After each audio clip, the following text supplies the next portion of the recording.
This bitch is set to make others evil using the vessels of sin. Her first stop in the kingdom of Vasmodine is the Duke Cherubim Venomania. Long story short, he stabbed himself with a Venom Sword in contract with the demon of lust. He then moves into the body of his gorgeously sexy brother, but with a special demonic power. He can make women fall in love with him, basically brainwashing. He has 4 important victims out of the many he has. Lucana Octo, a tailor, Gumina Glassred, who is engaged to the real Satyrices, Miculia Grionio, a not important peasant, and Aemilius Beelzenia, the third princess of the Beelzenia Empire. After several other people, specifically Yufina, Marlone, and that's it, get abducted, Karchess decides it's actually time to do something about Satyrices. He decides to become a cross-dresser and pretend he's a woman. His thoughts was pretty convincing as the Duke was fooled. Karchess then did what any sensible man would do in his position. He killed the bastard and stole his position. He set all the women free, who then ran out of the mansion, realizing what they had been doing with their lives. Gumina was the last one to leave the mansion, realizing that Satyrices was not Satyrices, but instead Cherubim. She spent the rest of her life painting portraits of Cherubim, and apparently becoming the Prime Minister of Relthagor, because painting is so very similar to politics. After a couple of generations, Gumina's family becomes the Conchita family. A young Banica Conchita was engaged to a young Carlos Marlone, who is so pathetically weak that he can't do anything at all. During the engagement party, Banica gets everything. The Marlone family doesn't want that on their pedigree, so they kick her out. Years later, Banica contracted with the demon of gluttony, changing her from, as Carlos calls it, the fabric that she used to be into the most beautiful woman. He changes his name and goes to work for her as a chef. Apparently his name isn't enough to keep her finding out who she is because they have a child.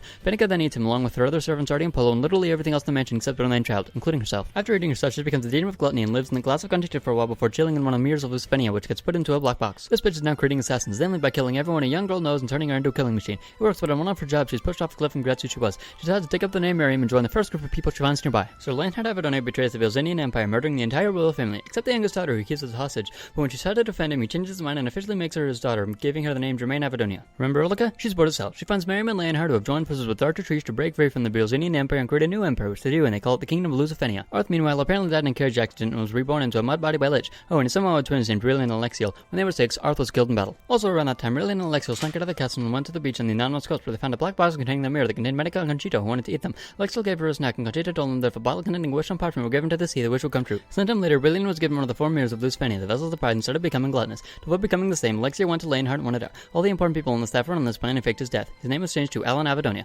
Helika then found out that Riliane was possessed and expelled the demon, resulting in her losing all memory of Alexiel. Several years later, Leonhard came up with an idea of sending Alan back to the palace as a servant, which he agreed to. Riliane is now engaged to a Kyle Marlone. Oh, and there's also this maid called Nay. At some recent point, Michaela was given a human body by Helika after wanting to grant this depressed nobody Claire specific wanting friend. The three of them became close and moved in with the merchant's wife as their servants, where Kyle met Michaela and fell in love with her, breaking off the engagement with Riliane. Meanwhile, Leonhard tried to work with Riliane, who told Alan to kill him instead. Oh, and after finding out about Kyle's not marrying her, she starts the genocide of all the elves and specifically orders Alan to kill the whore who seduced her dear Kyle. He goes to do so but falls in love with her and decides he can't do it, so that name person I mentioned earlier disguises herself as a man does it for him. The people of Lucifenia are now fully pissed. They rise up led by Germaine and Kyle and overthrow Riliane. Just before they arrest her, Alan takes her place and is executed. Clarith is suppressed once again. She then finds Riliane collapsed near her chairs and saves her life. Meanwhile, the Marlones have taken over Lucifenia. Kyle's upset with his mother, so he knocks out Nay and kills his mother. Oh wait, no, that was Nay too. She just completely lost it. Wow, what a mood. She was also a reincarnation from Gretel. Maybe that's why she was so obsessed with killing everyone. Jeez, talk about mommy issues. Clarith then overhears Riliane telling a priest of her past to confession and decides to kill her. Riliane goes to the sea near the chapel, placing a butcher frozen in a glass bottle and giving it to the sea. By this point, she deeply regretted her sin, which was why when Clarith came to stab her in the back, she was ready to accept it.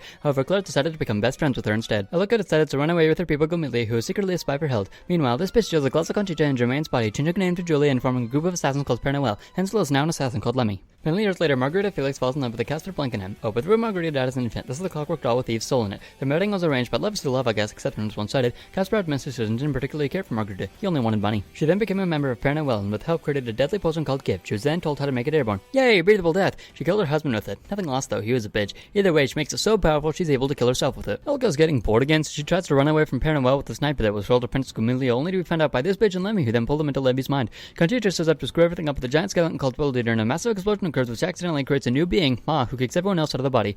This bitch ended up in the clockwork doll, fusing with Eve to become the ultimate. Oh wait, Eve was pulled out a while back, never mind. Levy will get to later, and Behemoth said fuck it and died. Ma traveled on a bit, doing some helping here and there. That doesn't until she came across Kayo, who had lost her family in a fire. She was also the daughter of the demon of envy. Ma switches bodies with her to rid her of her envious outbreaks. Doesn't work, and she goes on to stab an entire family with her scissors. Reincarnated Alan wants to go see reincarnated Riliane. Rahab thinks it's a bad idea, so she magics Alan into killing Kayo instead. I mean, I guess it works since he doesn't try to kill Riliane after that. Oh, and Kayo's husband didn't die in a fire, he just ran away. When he returns, he finds Kayo's head on a spike. Years later, Ma has an affair with Claire and Marlone, Kayo's son, brother Nemesis. It's where Ma dumps Levy's soul. Ma abandons her in Hell's Forest. Nemesis eventually found an octopus that was really this bitch in disguise. This eventually caused her to become a contractor of wrath. Her only friend was this octopus, which she names Ziz and believes is a gift from her mother. Oh, and she becomes part of a gang. Ziz was useful during all this. He sank a boat that held the clockwork doll and brought it back to her. They all told her that people were going to betray her, and would you look at that, they did. Nemesis was arrested and she ended up in Galerian's court. Instead of actually having a trial, she joins his gang.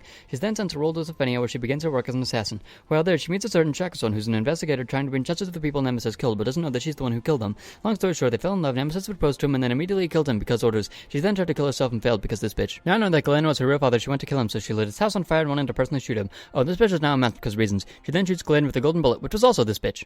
Thank you all very much for watching, and if you enjoyed, do be sure to leave a like and a comment down below. I'm gonna get it out of the way now and say there are already a couple errors I've noticed, and I've put those in the description down below. If you noticed any errors that I did not catch, do be sure to leave those in the comments down below as well, because I will be taking all of these errors and making a correctional video after I finish this series, of which I have 2 parts left. Part 3, in which I will cover from immediately where I left off all the way to the end of the series, including 10-minute love, and the 4th episode where I will be covering the entire series in 5 minutes. This has been your host, Vamir, and I will see you guys next time.